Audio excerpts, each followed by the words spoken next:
નમસ્કાર મિત્રો, સ્વાગત છે તમારું એચએનજીયુ સ્ટડી પોઈન્ટ યુટ્યુબ ચેનલના એક નવા વિડીયોમાં. ગુજરાત પોલીસ ભરતી અંગે ખૂબ જ અગત્યની અપડેટ સામે આવી રહી છે, એના વિશેની વાત આપણે આજના આ વિડીયોની અંદર કરવાના છે. ગુજરાત પોલીસ ભરતી માટેના જે 15 ગ્રાઉન્ડ છે એ 15 ગ્રાઉન્ડ તૈયાર કરવાની પ્રોસેસ જે છે એ શરૂ થઈ ગઈ છે. ગુજરાત પોલીસ ભરતીના ગ્રાઉન્ડ જે છે એ તૈયાર થઈ ગયા છે. તો આજના આ વિડીયોની અંદર આપણે જોઈશું કે કઈ તારીખથી ગ્રાઉન્ડ શરૂ થશે અને ગ્રાઉન્ડના કોલ લેટર જે છે એ ક્યારે જાહેર કરવામાં આવી શકે છે. તો સૌપ્રથમ તમે જોઈ શકો છો જે આ ગ્રાઉન્ડ 1 છે એની અંદર ગ્રાઉન્ડ કેટલા મીટરનું છે એ લખી દીધું છે. ઘણા ગ્રાઉન્ડની અંદર તમારે જે છે એ 12 રાઉન્ડ મારવાના થશે. અમુક ગ્રાઉન્ડની અંદર તમારે જે છે એ 13 રાઉન્ડ મારવાના થશે.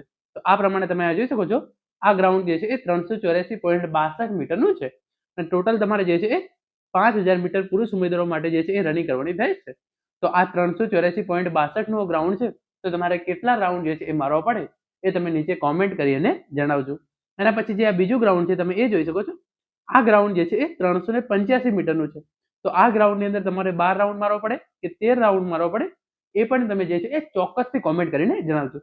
ગુજરાત પોલીસ ભરતી બોર્ડની જે શારીરિક કસોટી હોય છે એ જનરલી ગુજરાત પોલીસ ભરતી બોર્ડના જે 15 ગ્રાઉન્ડ છે એના ગુજરાત પોલીસના જે 15 ગ્રાઉન્ડ છે એના પર લેવામાં આવે છે.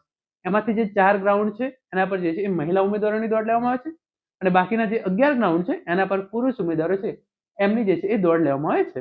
જે મહિલા ઉમેદવારો છે એમને જે છે એ જનરલી 4 રાઉન્ડ જે છે એ મારવાના થતા હોય છે. કારણ કે મોસ્ટ ઓફ ઘણા બધા ગ્રાઉન્ડ છે, ઓલમોસ્ટ તમામ ગ્રાઉન્ડ જે છે એ 400 મીટરના હોય છે. તો એમને 4 રાઉન્ડ મારે એટલે ચોખ્ખું 1600 મીટર દોડ જે છે એ થઈ જતી હોય છે. પરંતુ પુરુષ ઉમેદવારો માટે જે છે એ અમુક ગ્રાઉન્ડ ઉપર એમને 12 રાઉન્ડ મારવાના થાય છે, અમુક ગ્રાઉન્ડ ઉપર જે છે એમને 13 રાઉન્ડ મારવાના થાય છે.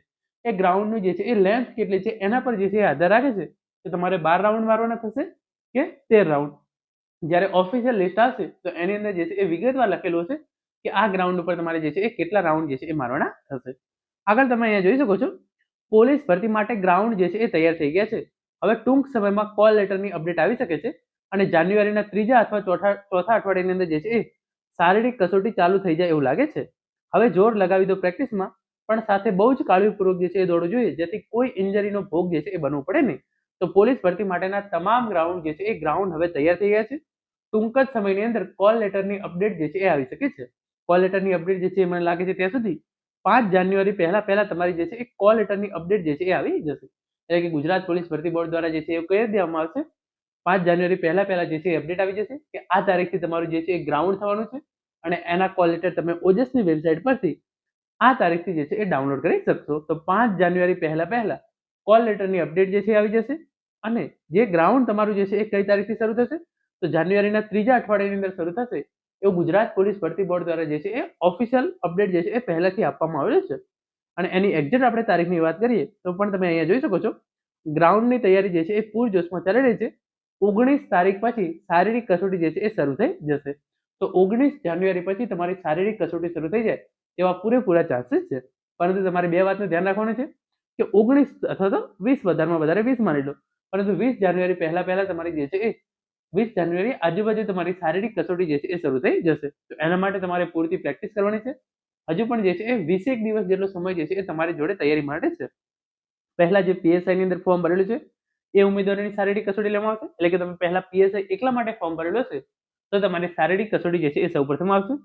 તમે પીએસઆઈ અને કોન્સ્ટેબલ બંનેની અંદર જે છે એ ફોર્મ ભરેલું છે તો એના પછી તમારી શારીરિક કસોટી આવશે. તો સૌપ્રથમ જે ઉમેદવારોએ ફક્ત પીએસઆઈ ની અંદર ફોર્મ ભરેલું છે એમની શારીરિક કસોટી આવશે.